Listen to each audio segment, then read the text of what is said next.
Fala galera, beleza? Aqui é o Gustavo, espero que todos estejam bem. Hoje eu vou fazer a leitura aqui na Bíblia de Estudo Max Lucado, versão NVI.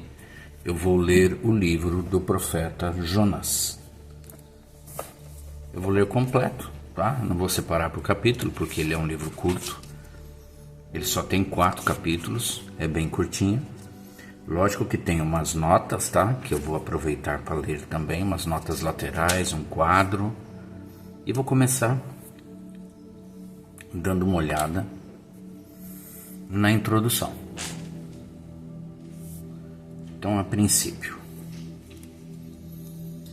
ele tinha todo o direito de fugir, assim pensou. Por que deveria ir àquela cidade mal cheirosa? Ele odiava o lugar. Por que deveria advertir os ninivitas do juízo de Deus? Depois de terem tratado tão mal meu povo, merecem ser aniquilados. A última coisa que Jonas queria para seus inimigos é que recebessem a bênção de Deus. Aí o autor, sobre este livro está o autor, provavelmente o próprio Jonas, a data que foi escrita aproximadamente 750 anos antes de Cristo, os temas desse livro. Deus chama seu povo para retransmitir sua mensagem até mesmo para os inimigos. Deus é mais poderoso do que nossos projetos e planos. Não podemos dizer quando a mensagem de Deus será recebida e quando será atendida. Os personagens principais é o próprio Jonas e o povo de Nínive. Versículo-chave: quando a minha vida já se apagava, eu me lembrei de ti, Senhor, e a minha oração subiu a ti, ao teu santo templo. Isso está em 2:7. Então vamos lá. Capítulo 1. Chamado e fuga de Jonas. A palavra do Senhor veio a Jonas, filho de Amitai, com esta ordem: vá depressa à grande cidade de Nínive e pregue contra ela, porque a sua maldade subiu até a minha presença.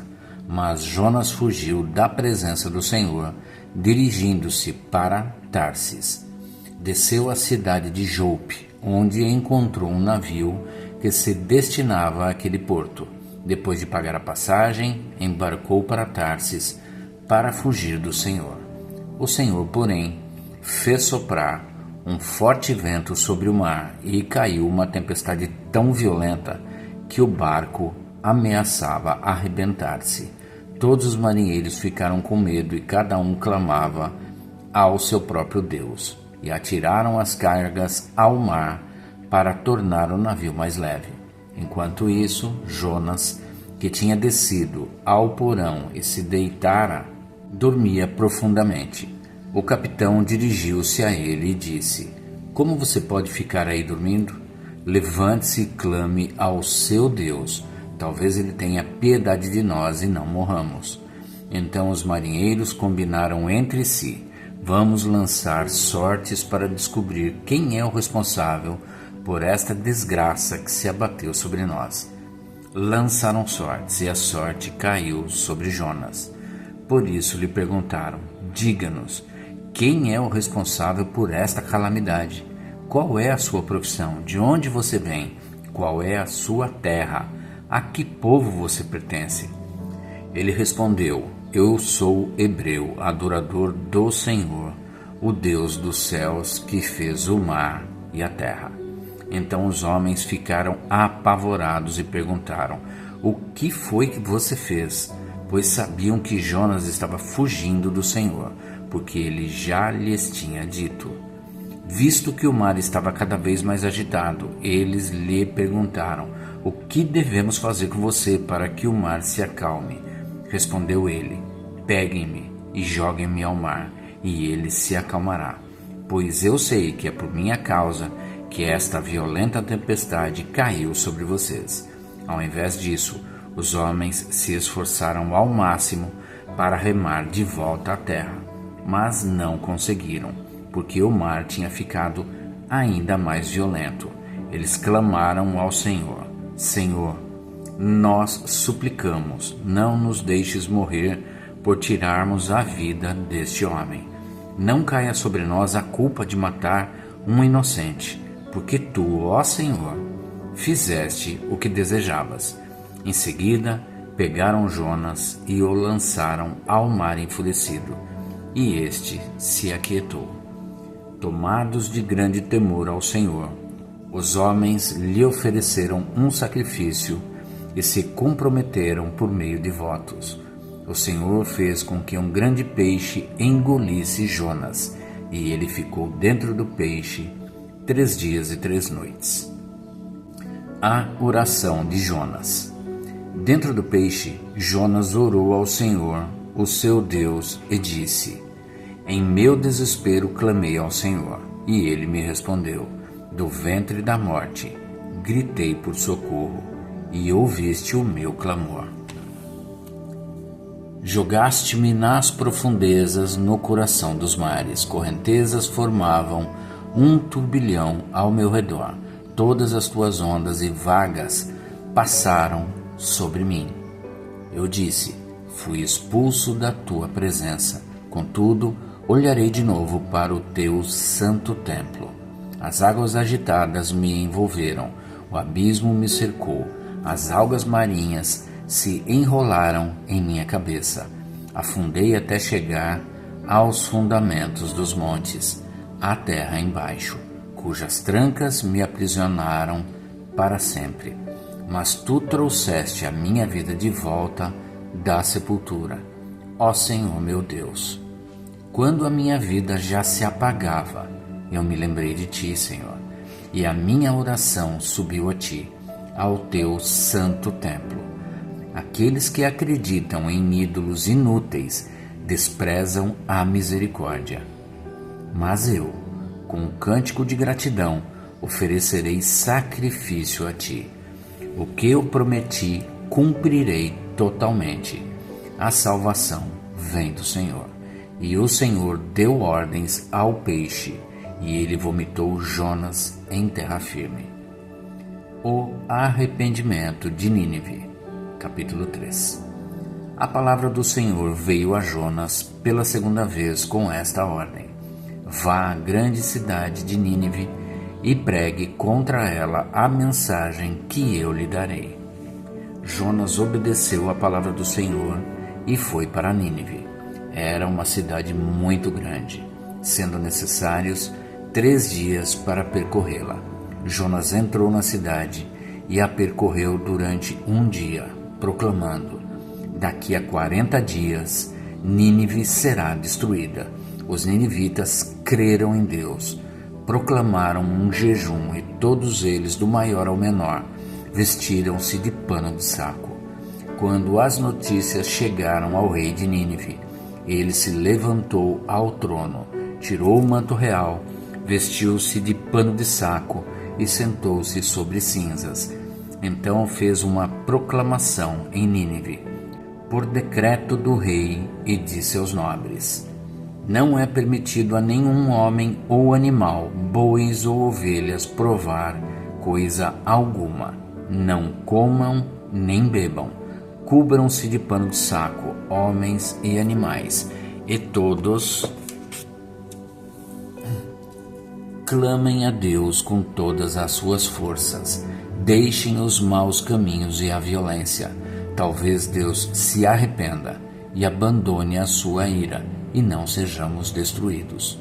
Tendo em vista o que eles fizeram e como abandonaram os seus maus caminhos, Deus se arrependeu e não os destruiu como tinha ameaçado. A ira de Jonas. Jonas, porém, ficou profundamente descontente com isso e enfureceu-se. Ele orou ao Senhor: Senhor, não foi isso que eu disse quando ainda estava em casa? Foi por isso que me apressei em fugir para Tarsis. Eu sabia que tu és Deus misericordioso e compassivo, muito paciente, cheio de amor e que prometes castigar, mas depois te arrependes. Agora, Senhor, tira a minha vida. Eu imploro, porque para mim é melhor morrer do que viver. O Senhor lhe respondeu: Você tem alguma razão para essa fúria? Jonas saiu e sentou-se num lugar a leste da cidade. Ali construiu para si um abrigo, sentou-se à sombra, esperou para ver o que aconteceria com a cidade. Então o Senhor Deus fez crescer uma planta sobre Jonas, para dar sombra à sua cabeça e livrá-lo do calor, o que deu grande alegria a Jonas. Mas na madrugada do dia seguinte, Deus mandou uma lagarta atacar a planta e ela secou-se. Ao nascer do sol, Deus trouxe um vento oriental muito quente, e o sol bateu na cabeça de Jonas ao ponto de ele quase desmaiar. Com isso, ele desejou morrer e disse: Para mim seria melhor morrer do que viver. Mas Deus disse a Jonas: Você tem alguma razão para estar tão furioso por causa da planta? Respondeu ele: Sim, tenho. Estou furioso ao ponto de querer morrer. Mas o Senhor lhe disse: Você tem pena dessa planta. Embora não a tenha podado nem a tenha feito crescer, ela nasceu numa noite e numa noite morreu. Contudo, Nínive tem mais de 120 mil pessoas que não sabem nem distinguir a mão direita da esquerda, além de muitos rebanhos. Não deveria eu ter pena dessa grande cidade? Vamos lá, aqui acabou o livro, um livro bem curto. Vamos agora para as notinhas laterais e aquele quadro de estudo. Lições para a vida. Localize-se. Deus disse a Jonas que pregasse o evangelho aos assírios em Nínive. Jonas sabia que, se pregasse, eles teriam uma oportunidade de evitar a ira de Deus. Jonas esperava ver esses inimigos castigados por Deus. Por essa razão, fugiu. Observe, fugir de Deus é inútil. Jonas descobriu isso. O domínio de Deus estende-se a todos os lugares, e não importa para quão longe você corra, Deus ama você e quer trazê-lo de volta.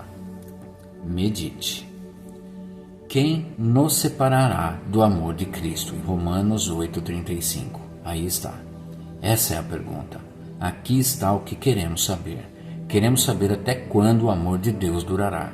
Deus realmente nos ama para sempre? Não só no domingo de Páscoa, quando nossos sapatos estão lustrados e nosso cabelo arrumado?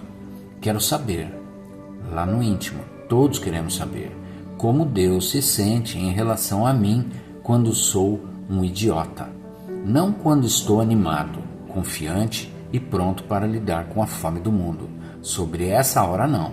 Sei como ele se sente em relação a mim em momentos como esses. Até eu gosto de mim nessas ocasiões. Quero saber como ele me vê quando sou ríspido com qualquer coisa que se move, quando meus pensamentos são terríveis, quando minha língua está afiada o suficiente para cortar uma pedra. Qual a leitura que Deus faz de mim nesses momentos? Será que fui longe demais? Esperei demais? Falhei demais? É isso que queremos saber. Quem nos separará do amor de Cristo? Deus respondeu a nossa pergunta antes que a formulássemos. Para que víssemos a resposta, ele iluminou o céu com uma estrela. Para que a ouvíssemos, ele encheu a noite com um coral. E para que crêssemos, ele fez o que nenhum homem jamais sonhou. Ele se fez carne e habitou entre nós. Ele pôs sua mão no ombro da humanidade e disse: Você é muito especial. Aplique. Você se afastou de Deus? Quer saber se Ele ainda o ama? Tenha certeza. Deus quer que você volte para Ele. Ele ama você. Aí tem a segunda nota, lições para a vida. Localize-se. Jonas finalmente obedeceu a Deus e pregou o evangelho em Nínive. O povo e seu rei responderam imediatamente, e Deus teve compaixão deles. Observe, as palavras de Deus podem ter um efeito transformador sobre as pessoas, fazendo com que se arrependam dos pecados. Deus está disposto a perdoar todos os que vêm até Ele. Medite. Nós valorizamos o perdão, certo? Fiquei pensando sobre o perdão em uma tarde dessas, quando estava em uma estrada no sul do Texas, com subidas e curvas, cheia de voltas e ângulos. Conheço-a bem. Agora conheço o guarda rodoviário que a patrulha. Ele agora me conhece e pediu minha carteira de habilitação. Porque seu nome me parece familiar. Você não é ministro aqui em San Antônio? Sim, senhor. Você está a caminho de um enterro? Não. Uma emergência? Não.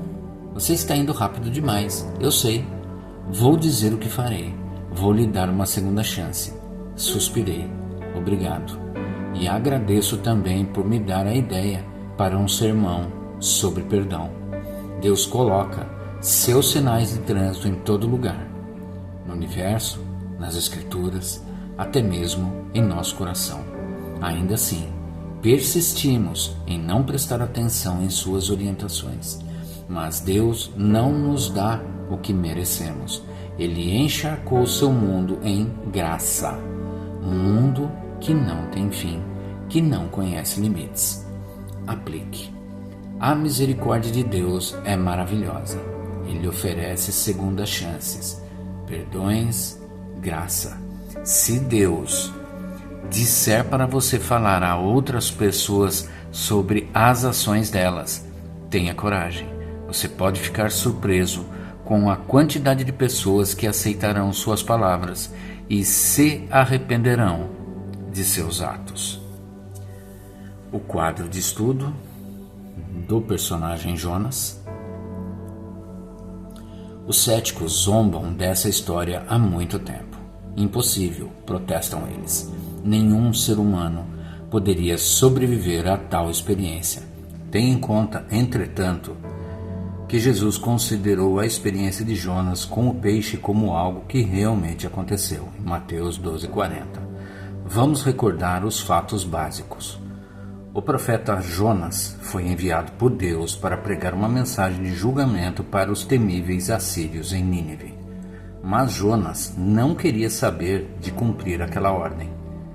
Ele tentou fugir e escapar do seu chamado. Por isso, partiu numa direção totalmente oposta àquela para a qual deveria ir. Graças a seus esforços para tentar sumir do mapa de Deus, Jonas acabou dentro da barriga de um peixe gigante. A experiência de estar no fundo do mar, imerso na escuridão e flutuando sobre uma piscina de suco gástrico e algas, é o suficiente para fazer com que o camarada repense sobre suas escolhas. Jonas tinha deixado muito a desejar como profeta e pregador. Tinha sido ainda um fracasso como fugitivo. Na realidade, a melhor coisa que alguém poderia falar dele é que ele não passava de um medroso. A pior acusação que poderiam fazer a ele é de que se tratava de um traidor sem fé.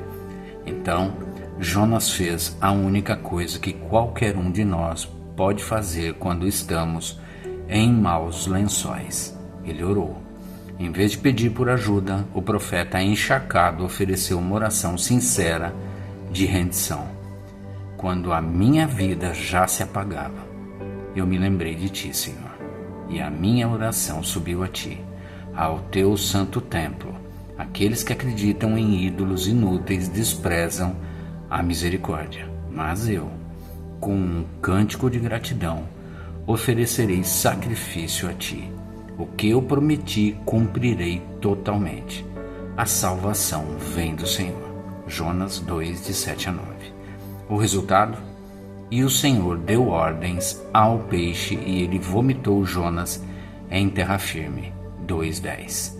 No fundo, sem trocadilho, a história de Jonas é a nossa história. É o Evangelho. Deus oferece graça aos desobedientes, seja eles pagãos perdidos, como os ninivitas, ou religiosos desviados, como Jonas. Todos podem ser salvos. E é isso, gente. Como eu falei, Jonas é um livro curto, mas muito profundo. E é isso, chegamos ao final do livro de Jonas. Espero que todos tenham uma excelente tarde e que Deus abençoe a vida de cada um de vocês.